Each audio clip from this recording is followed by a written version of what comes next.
This is take 2 of For My Sisters, Finding and Keeping Joy and Contentment. Happy Thanksgiving! Today is Thursday, November 27th, 2025, and it's my sister's birthday.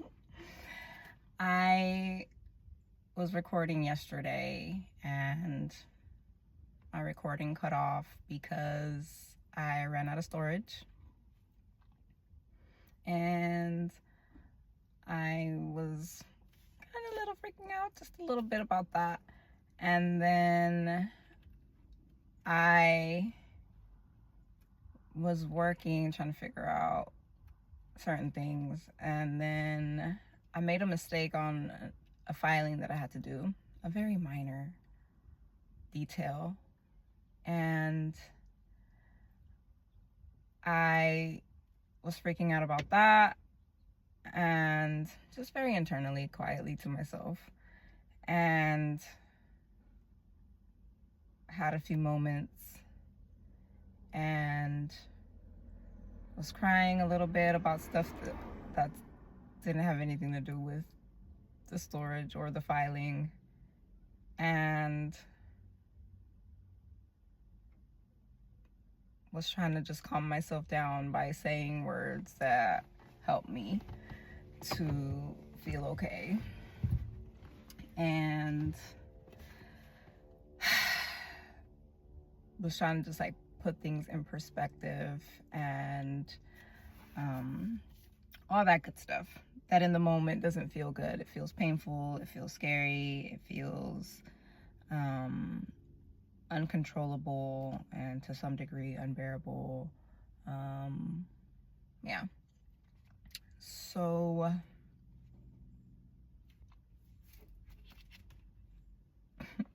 that is all. Okay, goodbye. No.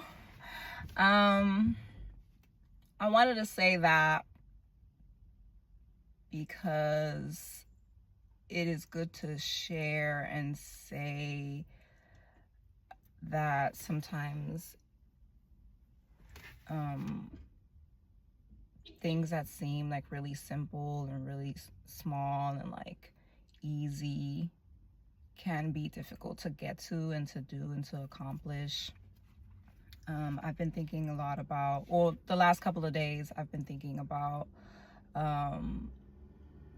just something that stood out to me as far as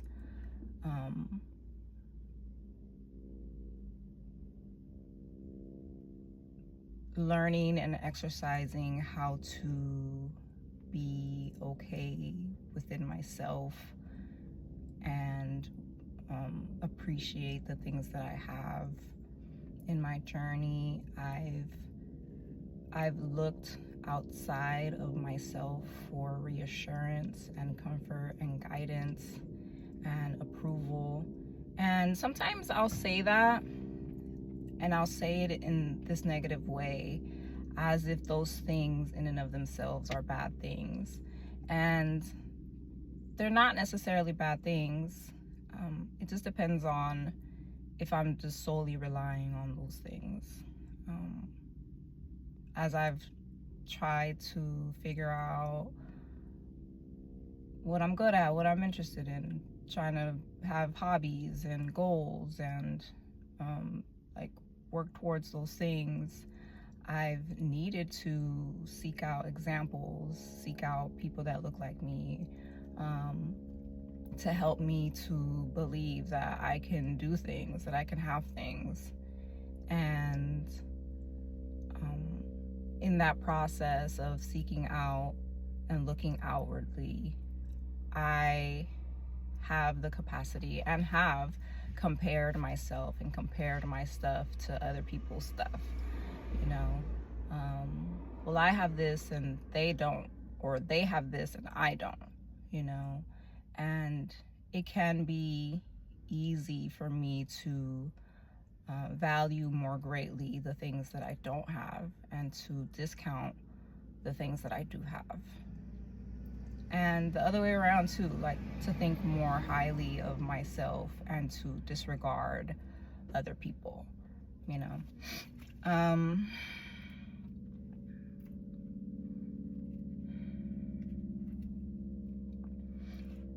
Every time I decide that I'm gonna continue showing up and sharing, I have to tell myself it's okay. You're gonna say whatever you need to say, whatever needs to come up will come up, and the words will fall how they're supposed to.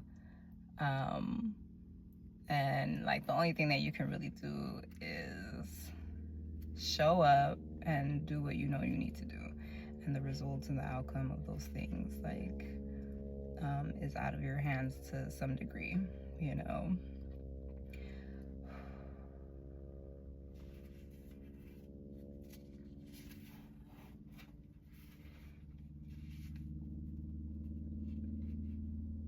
It's a scary thing to think that I don't have control. I don't have a lot of control. I have like a little bit of control over myself. Some things within myself, right? So remembering that I don't have control over certain things that I want to have control over, it scares me. It causes me to feel anxious and upset, and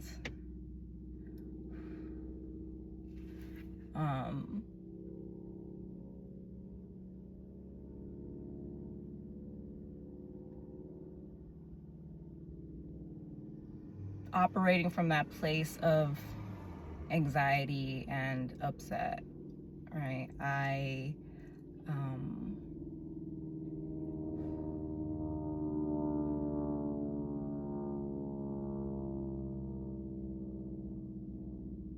I can be in pursuit of certain goals and tasks and accomplishing certain things for the wrong reasons, and really miss out on like what my actual purpose and meaning is. I've had to confront myself in a lot of areas and ask myself, like, why am I doing this? Why am I pursuing this thing? Where did this interest like come from? What is my ultimate goal and reasoning for this other thing, right? And sitting with that and answering those questions and being honest with myself about where the stuff comes from is sobering, you know.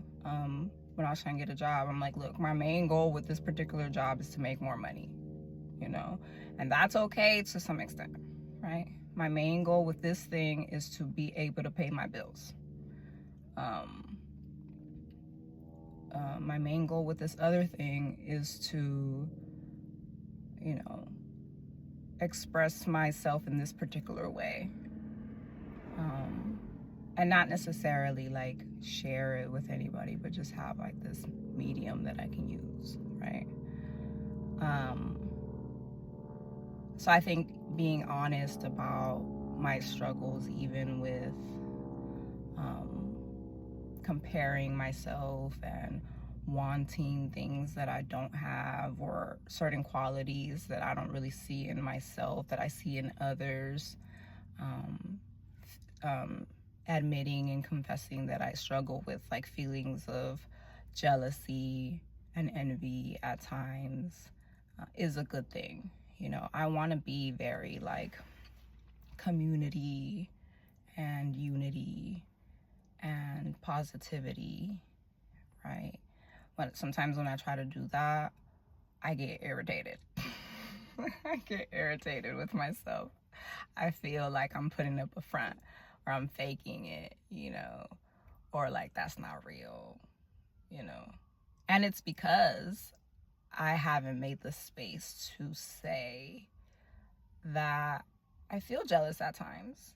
You know, I want certain things that I don't have. I want to be in a particular income group, right? I want to have a bigger place and a nicer car and more shoes and all these material things that I don't have. Or even like be able to understand certain things in a particular way and articulate, express myself in a particular way. I feel sometimes like I'm very abrasive, I'm very like punch you in the face, and I would like to be more delicate, and like sometimes it doesn't come out that way, and I'm like crying in the corner about it and like worrying about whatever it is, whatever it is. And I think it's okay to like feel those feelings and admit them and share them safely. I had been thinking about this a couple of weeks ago because I'd been feeling it. Like I know where that comes from, right? It comes from this place of lovelessness. It comes from this place of lovelessness and emptiness and void and lack.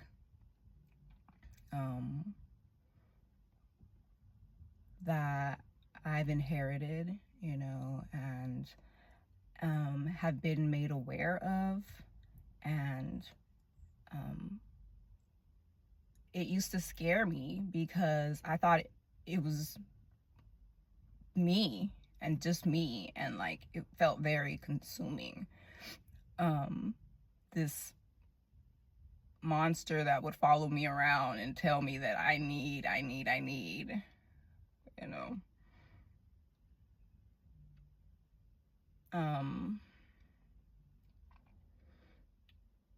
but it's just pointing to and bringing to my attention an opportunity that I have had now to like comfort myself,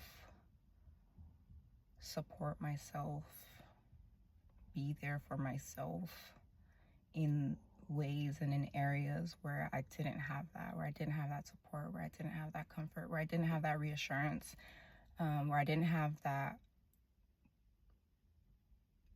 person telling me like, you're okay, you're gonna be okay, you're fine just the way you are, you have the things that you need within yourself, the things that God has placed in you and around you are good. You don't have to worry about nothing.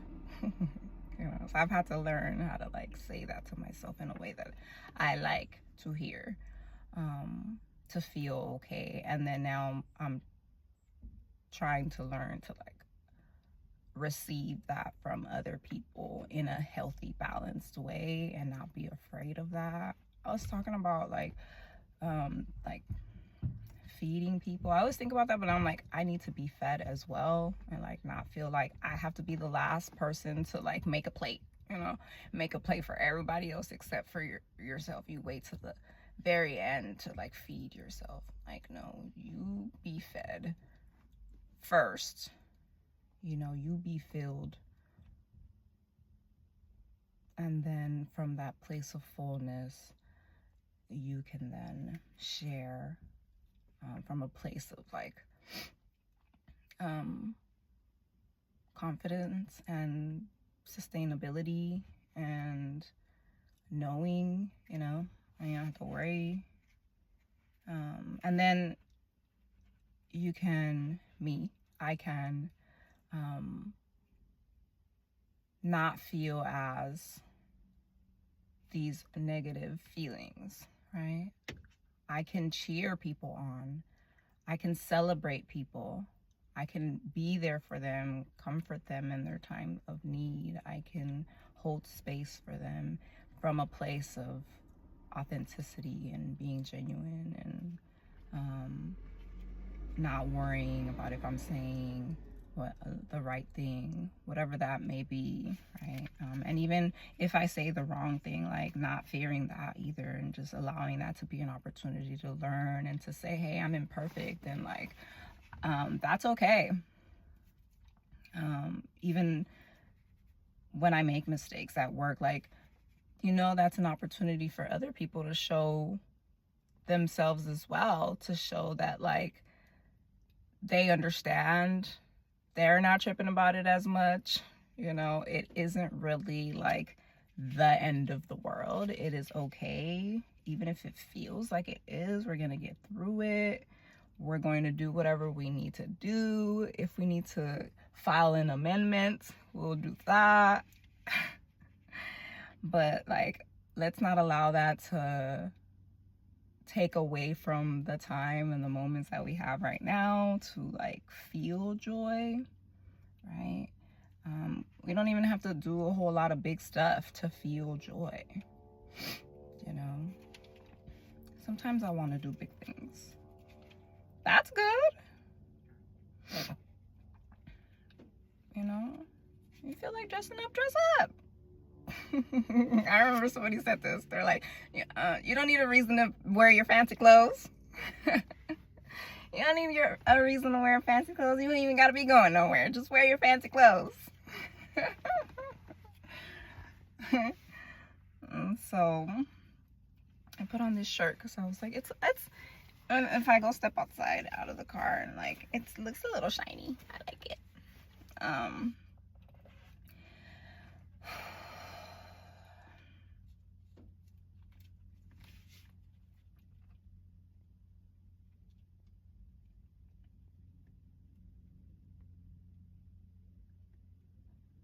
I wrote down a reminder to keep short accounts. So yesterday I was kind of freaking out a little bit, and what did I do? I went for a drive. I ran a couple errands, and that helped me to remember the things that I'm looking forward to, which is now today, and the upcoming days, and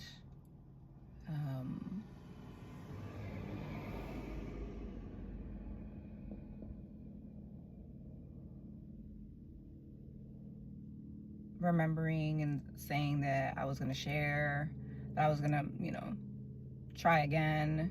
That helped. So I wrote down, am I operating from a place of love?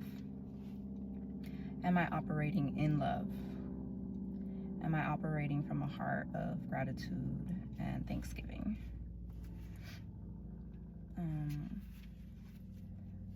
I wrote that down because I still have a choice at the end of the day. There are a lot of things I can't control, but I still have some level of choice, right?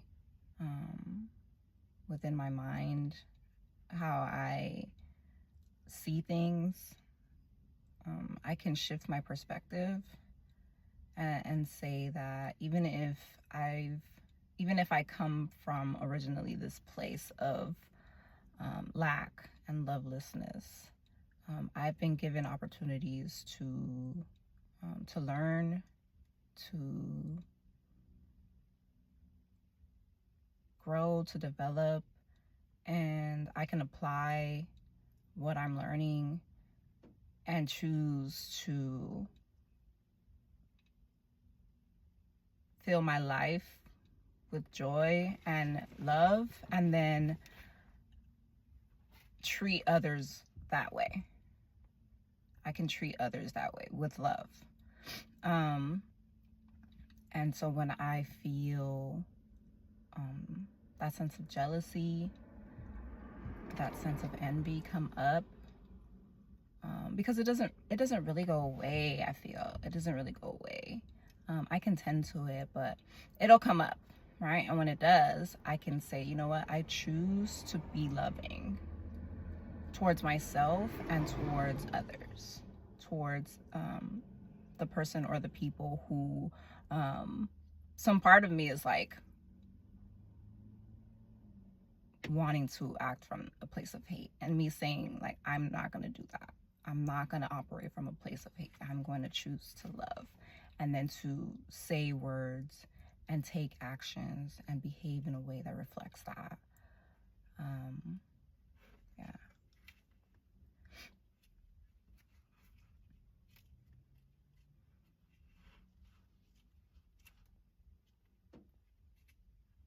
when I make that choice, then I'm able to see in the small things, in the little things, and in the big things, in the big moments, I can see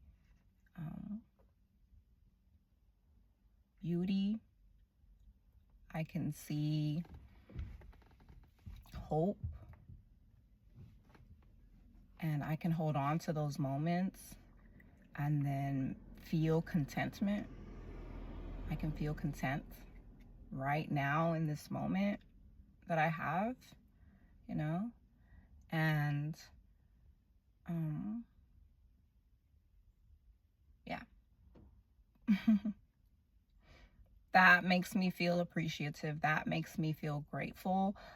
I am saying these things so that when that moment comes that I don't feel good and I go back to where I've been, that I know, you know, I can express that compassion. You know, I can remember what I said, what I've been taught. You know, I can remember what I've seen, what I've heard. I can like apply that with more accuracy even. You know, sometimes I'll attempt to be loving and I kind of miss the mark, you know, because I'm like, oh, was it really loving though? Did I need to say it like that? You know? And then I can just like keep trying and like keep getting better in my effort and stuff, you know?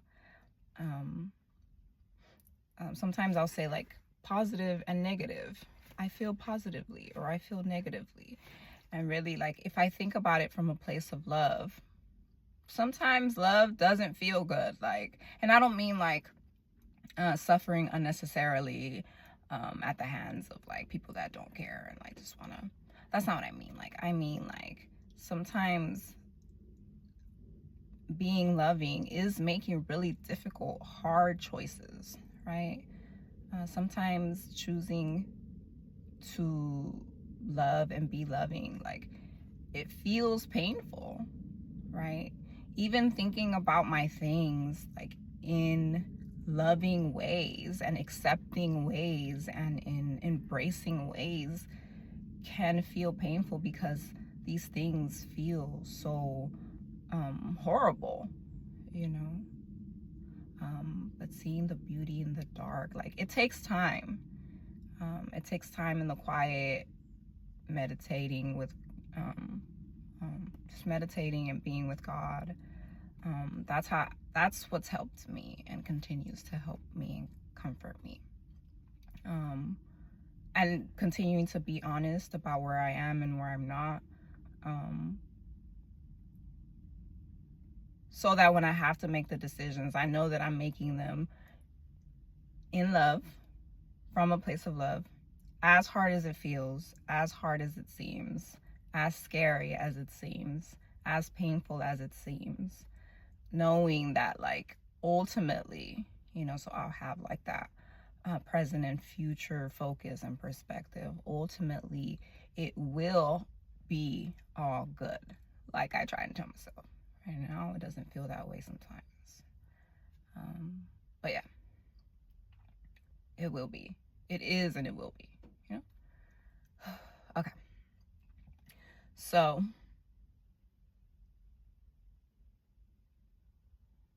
I'm thankful to be here. I'm thankful to have said the things that I said in the way that I have said them, trusting that they make sense, and in the areas where they may not, that is okay also, because I can come back, God willing, and share some more. So I'm gonna go and enjoy the rest of the day. I hope you do too. I am with you.